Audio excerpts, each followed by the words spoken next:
BJP के नए नामजद माविन इलेक्शन इंचार्ज राम माधव आज श्रीनगर का दौरा करेंगे। राम माधव दोपहर में श्रीनगर पहुंचेंगे। वो मकामी पार्टी लीडरों से मुलाकात करेंगे, असेंबली इंतखाबात से जुड़े मुद्दों में और उम्मीदवारों के हवाले से बातचीत भी करेंगे।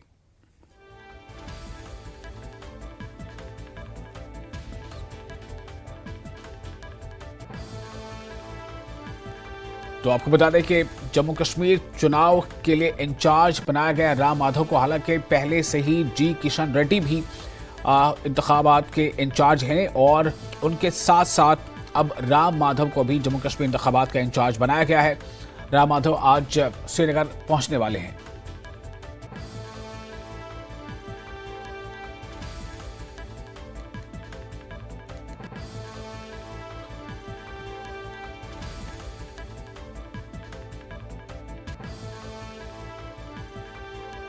तो बीजेपी ने अपनी चुनावी तैयारी के मद्देनजर एक और इकदाम किया है। जी किशन रेड्डी जो इंतखाबात के इंचार्ज हैं जम्मू कश्मीर में, उनके साथ अब राम माधव भी इंचार्ज बनाए गए हैं। हालांकि राम माधव इससे पहले भी जम्मू कश्मीर के लिए काफी काम कर चुके हैं और अब जो खबर है उसके मुताबिक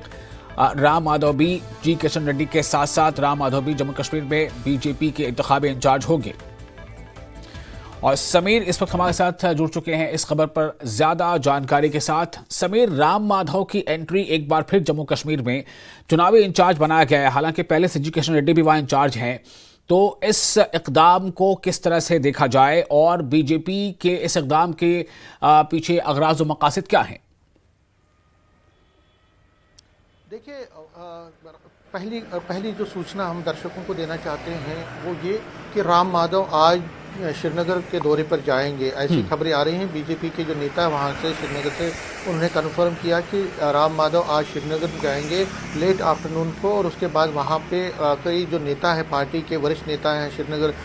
वैली के, कश्मीर घाटी के, चाहे डिस्ट्रिक्ट प्रेसिडेंट्स हैं, ब्लॉक प्रेसिडेंट्स हैं, बाकी जितने भी सीनियर नेता हैं वहाँ के लोगों से वो बात करेंगे, उनके लीडरों से जो अपने पार्टी के, उनसे फीडबैक लेंगे और जो कश्मीर में पार्टी की तैयारियां हैं असेंबली इलेक्शंस के लिए उसकी जानकारी वो लेंगे और क्या क्या कहाँ पे किस तरह से आगे बढ़ना है और क्या क्या मुद्दे और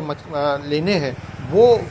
इश्यूज़ कौन कौन से उठाने हैं उसके पर बात करेंगे। और बड़ा इंपॉर्टेंट दौरा और हो सकता है कल अगर उनका प्रोग्राम बना तो वो जम्मू भी कल आएंगे, क्योंकि राम माधव का जो आपका सवाल है कि उसके पीछे की क्या मकसद है। देखिए, राम माधव वो शख्स हैं जिन्होंने 2014 में जब पीडीपी बीजेपी की सरकार और जब असेंबली फ्रैक्चर्ड मैंडेट आया था, किसी भी पार्टी को बहुमत नहीं आया था, तो ये राम माधव थे जिन्होंने मुफ्ती मोहम्मद सईद के साथ तब जाके एक यहाँ पे कोalition सरकार बनाने में एक बीजेपी पीडीपी सरकार बनाने पहली बार ऐसा हुआ कि बीजेपी और पीडीपी जो कि आपस में बहुत ही राइवल थे, ज़बरदस्त टकराव था, आइडियोलॉजिकल टकराव था, पॉलिटिकल टकराव था, लेकिन ये दोनों पार्टियां इकट्ठे हुई। उसका सारा श्रेय जो जाता है वो राम माधव को जाता है, क्योंकि वो की आर्किटेक्ट थे तब इस गवर्नमेंट के। और जब मुफ्ती मोहम्मद सईद के देहांत के बाद महबूबा मुफ्ती जब टेबल पर आई तो उनके साथ भी राम माधव ने बात की और जो कॉमन मिनिमम प्रोग्राम दोनों पार्टियों का बना जब गवर्नमेंट बनी 2014 लास्ट में, उसको भी कॉमन मिनिमम प्रोग्राम को बनाने में राम माधव का ही एक बड़ा रोल था। तो राम माधव को बीजेपी ने इसलिए लाया है ताकि जो कश्मीर में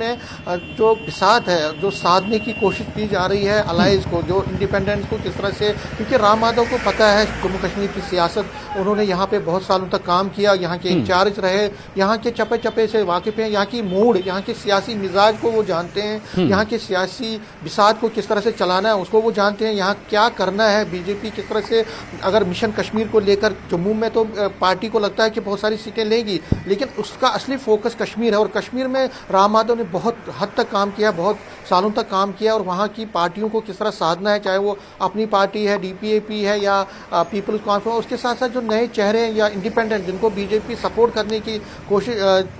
की प्लान कर रही है कि तकरीबन ऐसे 20 इंडिपेंडेंट हैं जिनको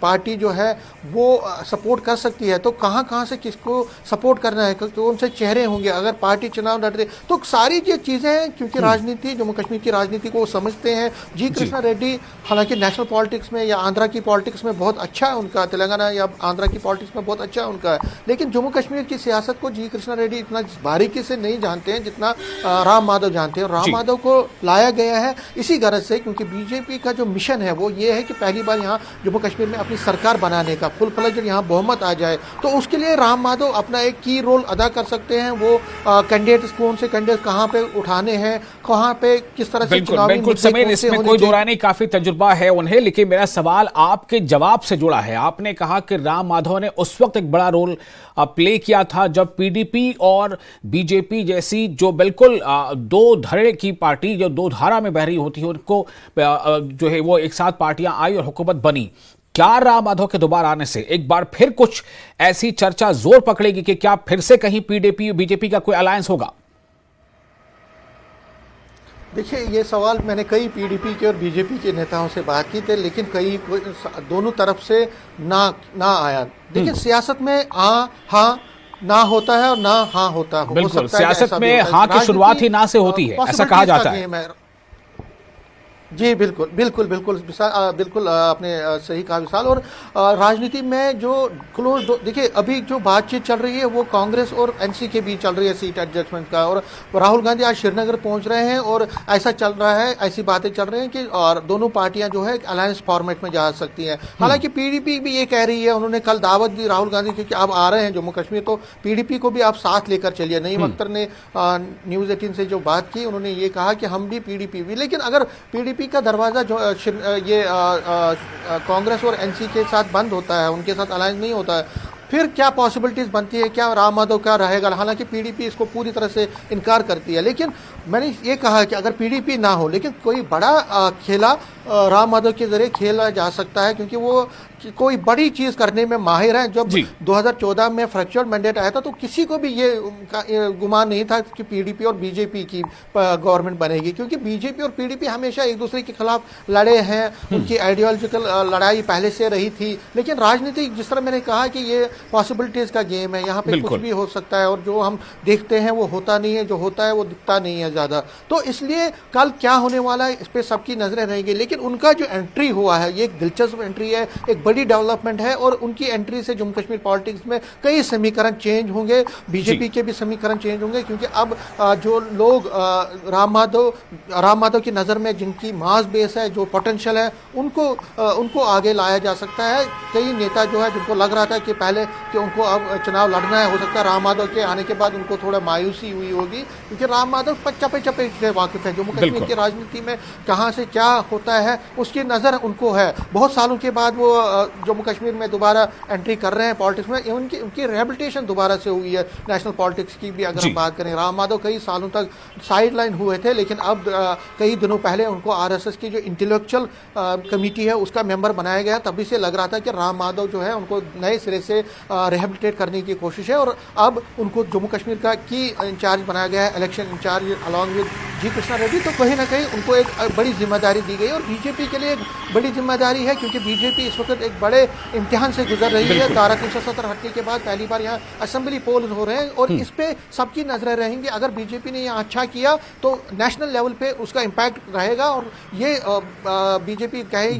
बिल्कुल समीर, इसमें कोई दो राय नहीं है। बहुत शुक्रिया आपका तमाम जानकारी के लिए। तो राम माधव